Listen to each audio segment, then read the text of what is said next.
My style is simple. I learned to taste without a mentor, without being exposed to the Master Sommelier grid.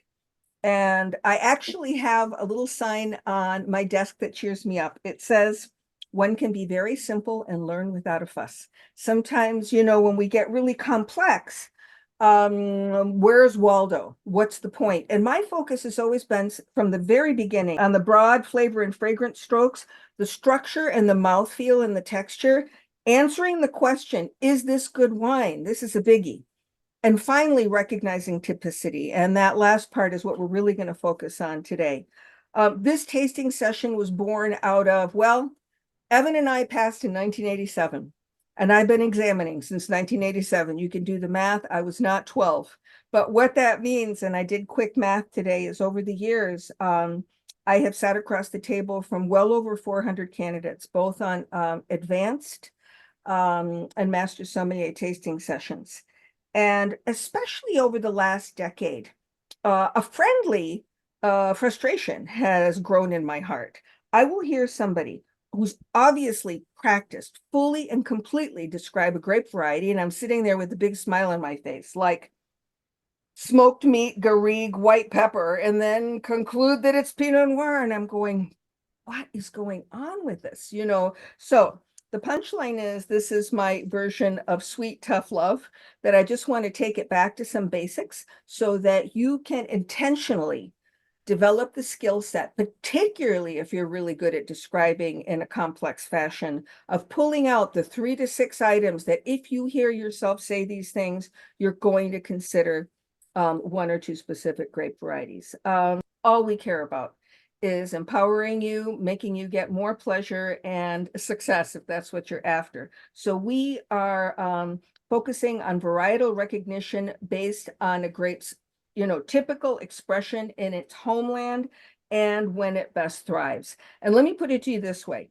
If after a wine you're struggling between Oregon Pinot Noir and French Red Burgundy, this is a happy problem, right? So we're going to start with wine number 1. And so, color is a big deal, because when you hold it against a white surface, all of a sudden it's not white. It is varying degrees of straw or yellow or gold. And in my direct overhead, it's not sunlight. It is, what time is it? Like after 8 p.m. in Michigan right now. Do you guys still have sunlight? This is a true yellow, maybe a little bit on the pale side, might be a little olive green glint. And to remind us all, green in a white is reflecting youth. I may address the nose and the palate together or separately, depending on how the wine is expressing itself. Every time I reach for a wine, I really switch my brain off. I don't look for anything. I figure my responsibility is to absolutely perceive and define exactly what's in the glass. So aromatically, this has just a beautiful, distinct, forward expression of tree fruit. And these are some things to consider as we go along. By the way, I am absolutely leading you in this tasting. So when I put organic minerality figured strongly in this wine, it's not to trip you up, it's to tell you, take a look for it, right? Tree fruit is a fingerprint, and to pay attention to the texture. So these questions, if you will, or things to consider, are meant to lead you in a specific direction. I know what the wine is, and you're going to know what it is in short order. So aromatically, it's a combination of just beautiful apples and pears, a combination of tart and ripe. So a little bit of green apple, a little bit of yellow and red. I'm intrigued to take it on the palate, but I'm going to give it just a minute, because what I perceive is underneath that pretty fruit, and it's perfectly ripe, not overripe. I smell sea spray, or, however you want to define that hackneyed term, inorganic minerality. I keep telling people, if they come up with a better term, I'm going to buy them a fruitcake and a bottle of wine, So what I smell is that beautiful tree fruit and a little bit of tree fruit blossoms, like apple blossoms, and that rocky minerality that's coming across a little like sea spray to me. I'm going to take it immediately on the palate.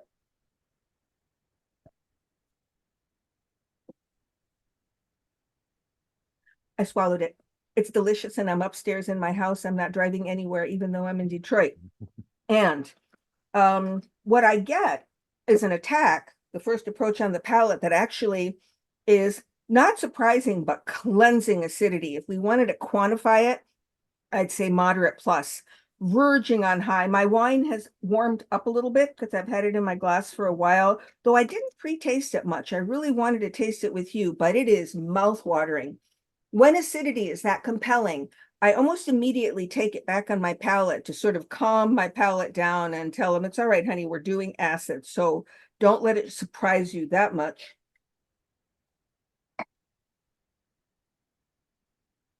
I'm village elder, so I still make perceptible noise when I inhale a little bit of air to connect my sense of smell to my sense of taste. This wine is beautifully balanced. The acidity is moderate plus, verging on high. It is cleansing, and it is actually extending the wine. The finish is long and getting longer, one could say, but it's a very flat way to say that this is lean and tart. It's not, because mid palate, when you hold it, you have positively lush tree fruit, apples and pears, both green and not. And you also have reinforced on the palate that gorgeous sense of sea spray or rocky minerality. There is a richness mid palate too that I would bet money is born of lees contact. I experience Zippo oak, used or otherwise, and sometimes used oak can really be a little bit of a fake out. This is, to me, not a highly aromatic wine. It is taking its expression from its growing region and how it's handled. And what do we have? We have Chardonnay and Pinot Gris, Pinot Grigio, which, again, happy problem if you're wrestling between these two. Chenin Blanc. I put this guy up here because the acidity on this wine is compelling enough for Chenin. Where would be the big difference between this wine and Chenin? Chenin, to me, would, and the difference is subtle, would have more orchard fruit. So peaches, nectarines, apricots, I get that. There's a specific expression of inorganic earth to, the Loire, notably dry Vouvray, Vouvray sec or Savennières. This wine is still going. It is long. It is mineral driven. It is tree fruit driven. Pinot Gris, Pinot Grigio, it could be absolutely, because it doesn't have a highly aromatic natural expression. I put the regions down here for you to meditate on, but with all that inorganic earth, let's say for sure it's Europe. We are in France. We are in Chablis. And I think this is a gorgeous example of modern Chablis, which I know you and I have talked about, because the reality is, climate change is visible in the wines of Chablis. From a consumer aspect, they're easier to enjoy, right? The acidity is not scary. The ripeness in the wine, and actually elevated alcohol, 0.5%, 1%, makes them friendlier. But I think you can't really put this anywhere else. This is Domaine Louis Moreau. You may know Moreau as a négoce, but they also have significant number of hectares that are theirs. This is, interestingly, this is Chablis. So it's not planted on the famed Kimmeridgian soil. This is largely sand and clay, but boy, it still shows its provenance, doesn't it? 2022, 2021, it's age worthy, correct? We could accept either vintage, but the bottom line is, if I forgot this in my basement for 5 years, it would just be friendlier. So here's the takeaway on this wine. The varietal profile, and you'll notice on the bottom, this is drawn from Message in the Bottle, by Tim Gazer. These are not verbatim, but in some cases they are. I think it's so important. This one has Madeline's copy, so no one will lift it, with Post-it notes. This is how much I work this book. And if you just beeline to the varietal profiles, they are worth their weight in, as I said, platinum. Varietal profile, tart, tree fruit, lemon citrus, creamy mid palate from lees contact, chalky seashell minerality, medium to plus to high acidity. So the ID keys, meaning why is it French Chablis? That's the only Chablis there is. Tree fruit, minerality, elevated acidity, lees contact. The young dynamic winemaker Louis Moreau. Love this wine. And this is one that I will tell you, if you want to do yourself a favor, memorize it. Because this is a great example of type. When it's colder, it's going to be tighter, but then it will reveal itself. So things to consider on wine number 2. I hope y'all are with me. Visually, I'm going to compare similar, but I think this is a little deeper yellow, which tells us what? It's either older and or has been exposed to maybe anaerobic winemaking, aerobic winemaking. So a little bit of wood. It actually moves more slowly in the glass, which could reflect higher alcohol, even a percentage or so, which I believe this has, possibly more extract. So aromatically, very different. Whoa. So there is, sweet with quotes, peaches, nectarines, apricots, a little bit of tropical in here too, like mango, but flowers up the kazoo and fresh. Take your pick. Honeysuckle, gardenia. Gardenia is a little obnoxious, but I'd say jasmine, orange blossom, maybe even a little bit of lavender. This is, as opposed to the wine number 1, which was non-aromatic, this is, or more neutral as a base grape. This is highly aromatic. What I smelled is reflected on the palate, but very interesting. The flowers turn from fresh, maybe a little bit dried, and there is a little phenolic bitterness. Do you pick it up? Wine number 1 didn't have it. This one, the texture of your mouth has changed, both around the lips, mostly, actually. And that is, there are a little bank of grape varieties that do that to wine. Some of them are aromatic and some of them are not. There's also a very exotic flavor, like saffron, some interesting Eastern spices, maybe an illusion of sweetness from honey. I don't think there's actual RS in this wine. I'm focusing on the acidity for a moment. This is very interesting because we're coming off a wine that had medium plus to high acidity. This has, to me, sufficient acidity. What do I mean by that? Medium to medium plus. There's a roundness to this wine. It's complete, but it's not as long.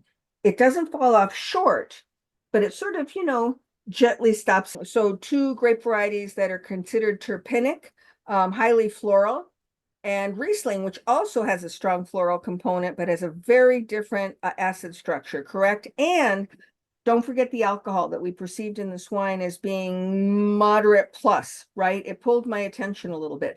Also, did I mention anything about either organic or inorganic earth? Nope, I did not. So, Torrontés and Viognier. What separates the two? I would say Torrontés is pushier and more obvious and is closer related to Gewürztraminer. Also, a grape variety that has a strong floral aspect. And Viognier is probably the most well-mannered of the bunch. Riesling has compelling acidity and it has floral for sure, but it also has other elements like, drumroll, TDM. Yes, we are in Australia. We are in the Barossa Valley. We are indeed Viognier. We are from, not arguably, the leading producer of Viognier, not just in Australia, but in the New World by anybody's measure. This is, which I find utterly fascinating, the most modest wine they make. I think they make 4 levels of Viognier. And this is Southern Hemisphere, and this is a 2021. So look how fresh it's showing. I mean, this is a testimony also to, the capacity of Stelvin enclosures and how they manage, the whole aerobic anaerobic factor in bottling. I think this wine is a great example of type. And the takeaway from this, it is not Condrieu. So if you're sitting there going, oh my God, it's Viognier, but how am I going to tell the difference between this and Northern Rhone? Just go back to the simplest expression of Condrieu. It will have minerality to it, correct? It will probably have more complexity than this wine has. This is a straight shooter. Ripe stone fruit, tropical fruit, an illusion of sweetness, but really the florality, which I'm told is an actual word, is what drives this wine. And the mouthfeel, that roundness combined with phenolic bitterness and moderate acidity. I mean, that is such, to me, a snapshot of Viognier. This is interesting, and this comes from Tim's book. It can be Chardonnay-like, especially in California, with lees and new oak, but this is seen no new oak, no oak. The floral aromas, round texture, phenolic bitterness is what distinguishes it from Chardonnay. I would say it's the minerality and the acidity could be a little more pronounced in either, depending on the vintage when they harvest, but Viognier is not going to have acid as a driver in its structure. It's just not. It sometimes can be higher than this. Don't forget, in the New World, they can adjust it also. This wonderful woman, Louisa Rose, who was until very recently the chief winemaker of Yalumba, not a family member, but trusted for well over 25 years directing their winemaking, is considered the Viognier expert, definitely in Australia, probably in the New World, possibly on the planet, and she is emeritus, but I think she probably shows up to every session. Yep. So this is where color gets interesting with red wine. Now, if a wine is translucent, what's it going to tell you? Thinner skin varieties, quite that simple. And the reason I bring this up, let's bring up the Syrah example I gave earlier. You're describing it beautifully, and then you tell me that it's Pinot, and I can't really read through it. The color is going to set you free if you get tied in knots. The quality of the tannins, and this is very important, and the quantity is how medium plus, high, etc. But how you describe the feel of the tannins is important in this wine.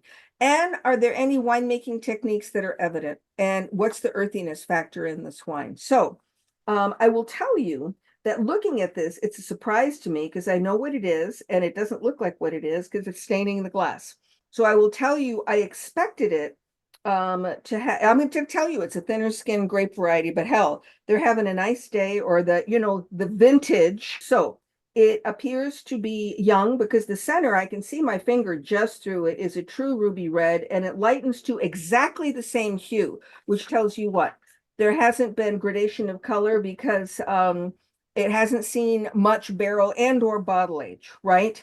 Unless it is one of the 2 or 3 grape varieties that always look like they're mature when they're not. It drives people completely crazy, especially blind tasting candidates. So aromatically, this is just gorgeous. It is a combination, like the flowers and the fruit are fighting each other, just get out of the way. I want to be front and center, but I would say the red fruit is winning, and it is ripe, verging on overripe plum, raspberry, strawberry, almost kirsch-like, verging on candied in the aromatic, but very pure red fruit, maybe a little bit of black fruit, like black cherry. And I say sometimes if a strawberry could be black, this is it. And then right on the heels or melted into it is a combination of rose, jasmine. There's a beautiful fresh floral quality to it. There's also an earthiness that's very intriguing right behind all that stuff that to me is more inorganic. Those of us who have now put our gardens to bed, I'm useful to my friends who have gardens because I kill everything. And when they tell me to dig stuff up, I can do that. And that's the smell I'm getting. And there's also a teeny little bit of animal, Brettanomyces. Do you pick it up? On the palate, the attack is a surprise. It is mouth-filling. All that ripe red fruit with a little bit of black, and that organic earthiness is reflected on the palate, but you have a significant amount of tannin. However, pay very close attention to the quality of it. I'm going to taste it one more time to make sure, since this is my palate's first experience with tannin at this tasting, that I'm defining it correctly. There's the Brett, a little bit of leather, but the tannins are significant in terms of quantity, but they're very finely grained. Yes. Probably more fruit tannins than wood tannins, but I think a combo, and I don't get tied up in knots about the difference between the two. What I smell and what I taste are reflected. It is complex. It is actually a little vinous. I think this wine is, it looks young, but it acts like it has a little bit of bottle age because there's so many layers to it. I think it's reflecting very high quality fruit. The fruit is actually so forward, it makes me think whole cluster, possibly, which, I will tell you is true in this particular case. How's the length? It's significant. It's earthier on the finish. So lots of soft tannin. Madeline's telling you is the surprise that it's not translucent. Dominantly red fruit with a strong floral component and some earthiness in the form of both, not so much forest floor, but like mushrooms and truffles, and a little bit of animal. I think it's balanced. I think there's a teeny little bit of meatiness to it, but don't take that home. That's not the signature of this wine. And we're considering Gamay, Pinot Noir, and Grenache from either Europe or the rest of the world. I still use Old World, New World. It's really deep in me. If it bothers anybody politically, I apologize. There's Europe and everything else. I think my takeaway on this wine is the gorgeous, super ripe red fruit, the soft tannins. I didn't mention the acidity matches the tannin. They're perfectly balanced. The oak is background to this wine. And I think it hasn't seen any new oak, but definitely there's an older barrel component to this wine. Why Grenache as opposed to Pinot and Gamay? And that's where you're going to struggle between Gamay and Pinot, because you might think, well, Madeline, Gamay, Beaujolais, Carbonic, not if it's Cru Beaujolais. A lot of those are mirroring techniques that are traditional in Burgundy. Grenache has a couple of elements that Pinot and Gamay rarely have, notably, I would say pepper, either white or black, and a specific spice component. Even, you'll notice I don't put Grenache blend on here because this is 100% varietal. Being true to the wine and true to you, this would baffle me, but I would eliminate Grenache. And I'd be sitting there going, muscular Pinot from where? Or top Cru Beaujolais, and it is top Cru Beaujolais. And it is actually muscular enough to be baffling because this is indeed Fleury. It is, however, what vintage? 2022, though it shows like it's got a little bit more bottle age. This is from a domaine and also a lieu dit within the domaine. These folks have been around for a relatively short period of time, 2008. And they are very straightforward about 100% whole cluster and semi-carbonic. So they're not forcing carbonic. They're not blanketing, right, the tanks. But when you have 100% whole cluster, it's going to be partial carbonic just by, common sense when you think about it. And what does that mean? It means that when you're talking whole cluster, it does a couple of things. It gives more oxygen. It lowers the acidity slightly. And it can impart a little bit of tannin. When you destem, completely, more color, more alcohol. I mean, those are broad strokes, but it's interesting that it's 100% whole cluster because a lot of people in Burgundy are sort of, and Pinot everywhere are toggling back and forth between those two options. So this is Gamay. And what makes it Gamay? Dominantly red fruit with floral notes. And I really didn't think about it, but in reading Tim's varietal profile, the floral components is important in Gamay. Used oak, not new oak, which is evident here. Few, if any, carbonic notes, but whole cluster is evident. I mean, the wine is so fruit forward in that respect that it's positively delicious. This has, your basic pink granite soil, but I get more organic earthiness. very finely grained tannins. The color is variable depending on the vintage and Cru Beaujolais and the producer. I mean, I saw some 2020s from both Burgundy and Beaujolais that were positively opaque. I thought it looks like, California Pinot with some stuff in it. Gorgeous wine. I mean, Burgundy ain't easy to buy these days, even Bourgogne Rouge. But what a great alternative to have a top Cru Beaujolais that is made by traditional Burgundian methods.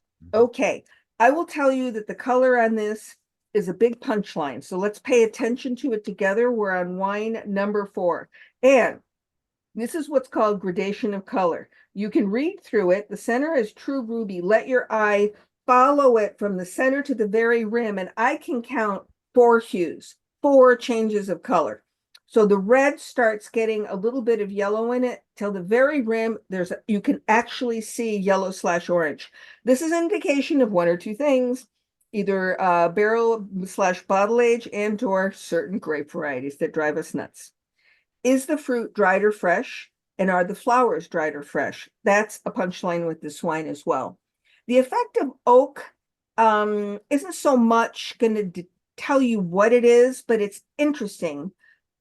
So hold that thought, but don't pay too much attention to it. Do you get like vanilla and baking spices or not? Is it more neutral? And finally, for me in this particular wine, the relationship between the acidity and the tannin is key. So aromatically, I love it when wines are so forthcoming. It is immediately a combination of dried flowers, dried red fruit, and exotic spice. Like I like eat Indian food a lot, so cardamom, etc. Floral, fruity, but all dried and spicy aromatic. If there is wood, it is secondary just to loosen the wine up. I'm going to immediately take it on the palate.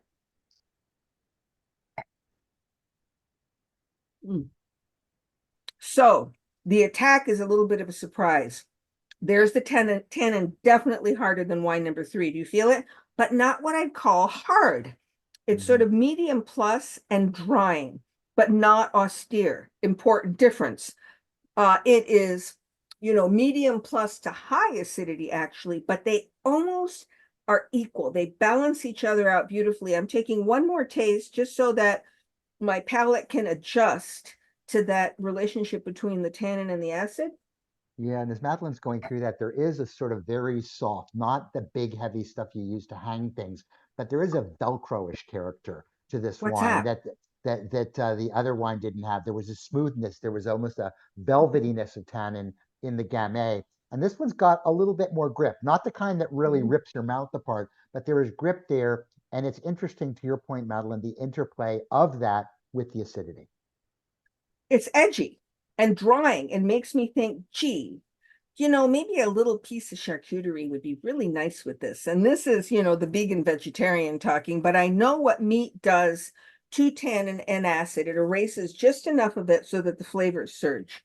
It is long but textural. It comes off young. It's got Earth. snap. It's It got has snap, snap. Yeah. both organic and inorganic earth. The fruit is, as I said, I'm going back to it for a minute because it's dominantly red. There's a little bit of a black fruit.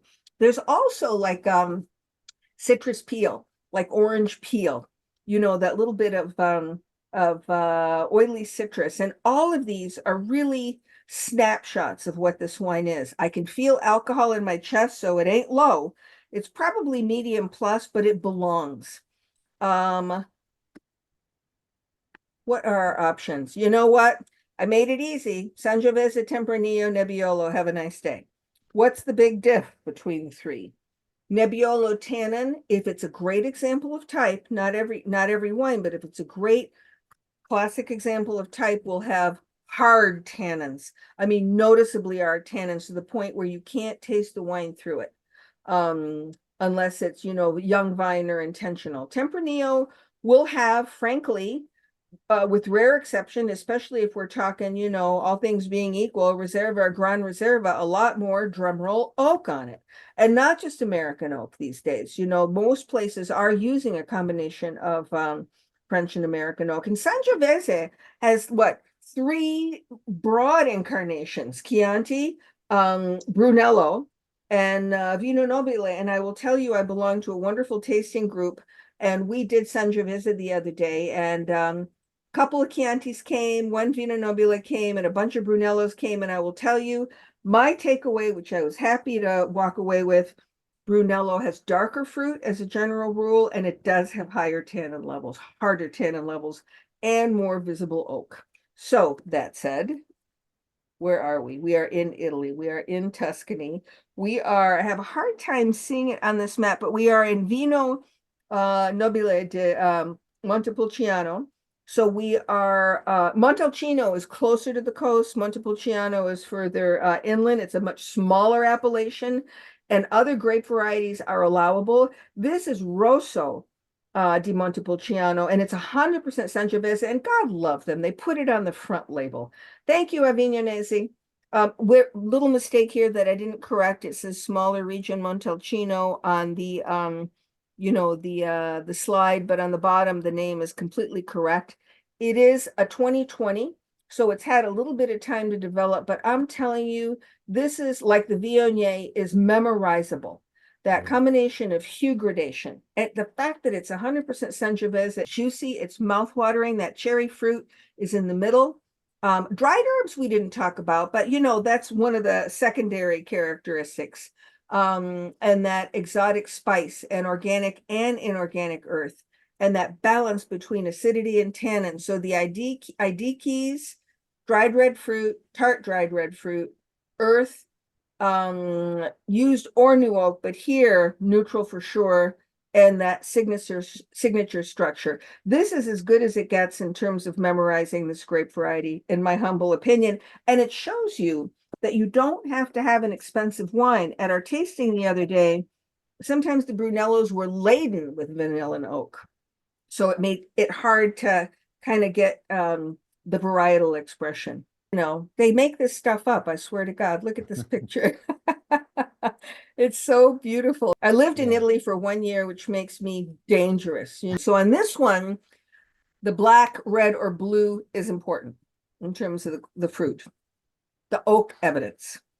Non-fruit elements. Notably, think of herbs and vegetables. Can you pick it up in this wine?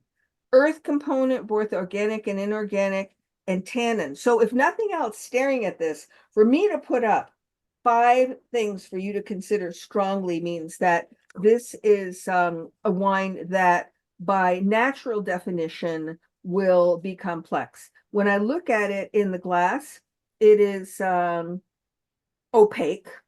This is very interesting gradation of color. There's a little bit, but not as much as the Sangiovese. Do you see that, Ev? It's really cool.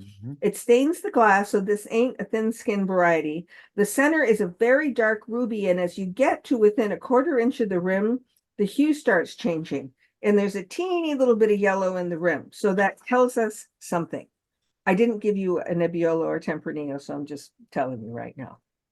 See how kind I am. I'm too kind. I make this easy. Yay. So aromatically, immediately what strike me is vinosity, which is, the opposite of fruitiness. This wine has had enough time, either in barrel and or bottle, to develop secondary fragrances and flavors. And right after that, it's a combination to me of black and red fruit, but dominantly black. And I really think black fruit's like the little elephant in the room. It kind of pushes the red fruit out of the way, or maybe it throws a red fruit blanket on itself, but it's dominantly black fruit. There's an earthiness to this that definitely is organic, because I smell, forest floor. What's the wood? It's classic vanillin French oak, but it's not strong. It incarnates more a little bit of the Starbucks smell that combines like cocoa and chocolate. It's a gorgeous nose. I'm greedy, so I'm going to take it on the palate right away. Whoa, that's tannin. You see the difference? How cool. Where this is medium plus tannins, but they're verging on hard, aren't they? It changes the texture of your palate. I'm going to take another taste to see if it if my palate gets used to it a little so I can get more flavor expression.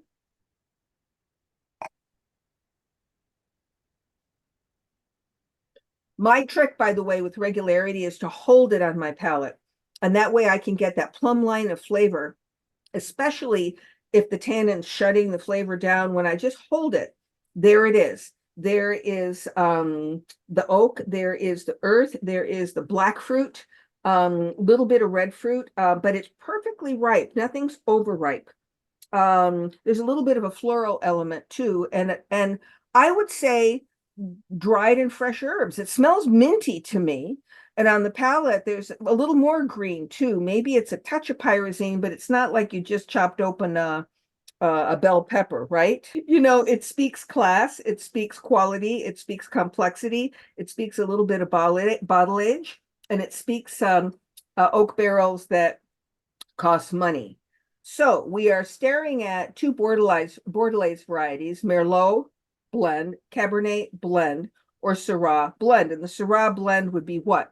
You know, we're talking Rhone Valley with other varieties tucked in there. But if the Syrah were dominant, we would get, to remind us all, that combination of meat, pepper, smoke, garrigue. Even though we have an herbal element in this wine, I think we can eliminate Syrah. But you know, Merlot versus Cabernet, very interesting. This wine is 60% one variety and 30% the other, with actually a couple more thrown in there.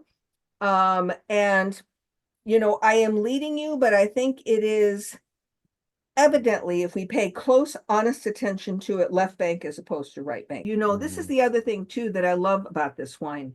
The struggle here is going to be Bordeaux, but what grape variety is dominating? Merlot inches closer to more compelling red fruit. Right bank will also have Cab Franc in it, which, you know, gives it high tone floral aromatics. I think because the little black elephant in the room, Cabernet Sauvignon, is a little over 60% in this wine, and it shows.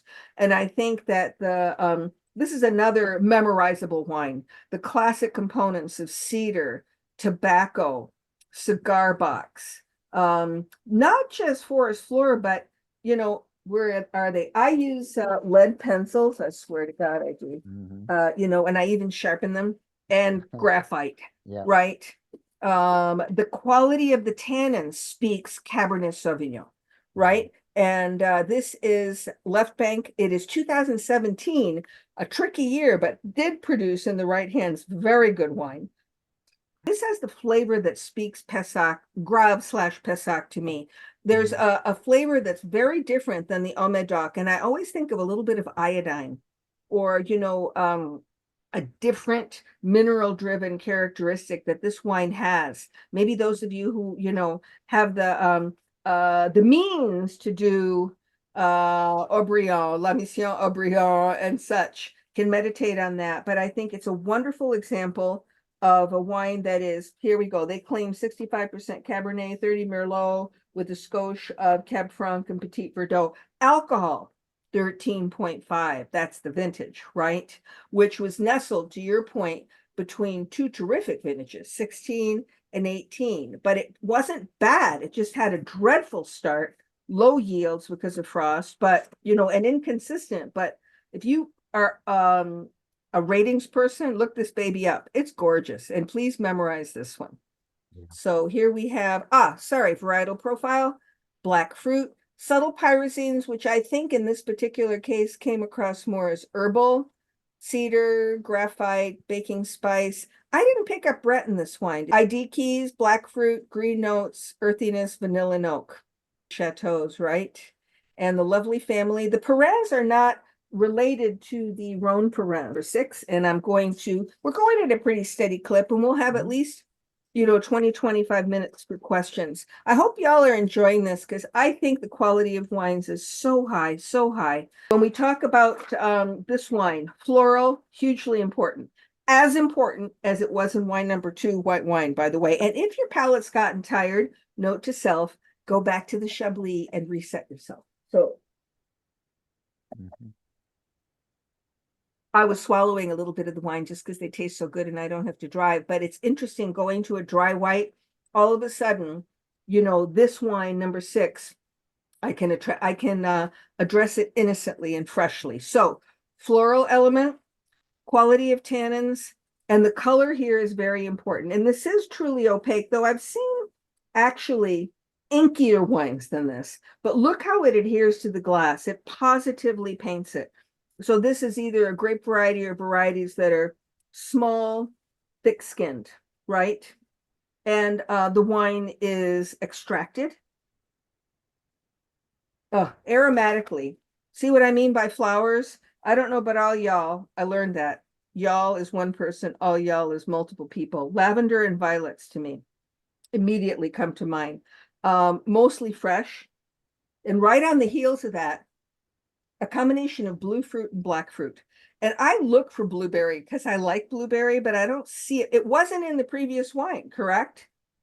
In the Bordeaux. That was black and red. This is a combination of black and blue, maybe a little bit of red, but black and blue with floral.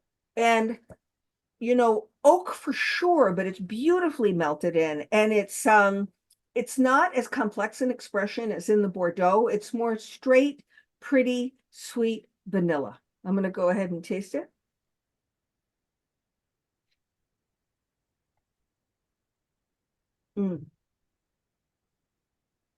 Mid palate. Whoa. More serious, it's more serious than I gave it credit for on the nose, because the nose is a little on the simple side. On the palate, hello, it's got significant concentration. Wow. There's the blue and black fruit is pushing forward. The tannins are very interesting, especially coming off wine number 5. They're equally drying, but a little less edgy. The acid is not deficient. It is mouth-watering. The tannin is mouth-drying, but a little bit friendlier than wine number 5. The combination of blue and black fruit on the palate with flowers on the palate as well. And also, there's plenty of other elements, notably licorice to me. Organic versus, inorganic, and I had to pick one, rocks. This one has rocks. It's not quite the graphite of the Left Bank Bordeaux, but it is delicious. It is mouth-watering. It has a significant amount of oak, but it is integrated and the wine handles it, and it is young.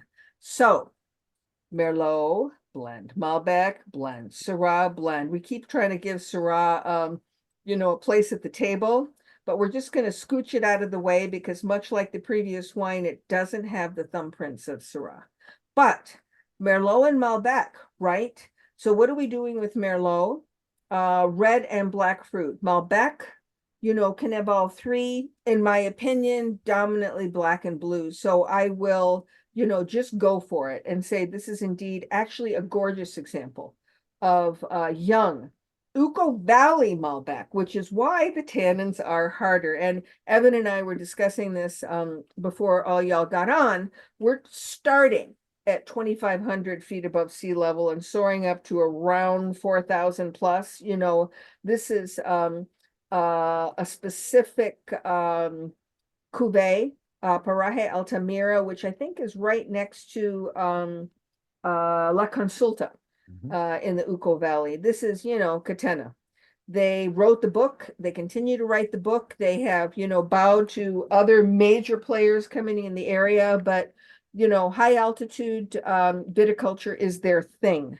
And before we, show a killer picture of the winemaker who looks like he had a long day, varietal profile of Malbec. And I really wanted to do this on top of Cabernet-based wine because, there are, if you get yourself to a Bordelaise variety, and we haven't even talked about Cab Franc, right? But I won't, we can maybe do that in the Q&A.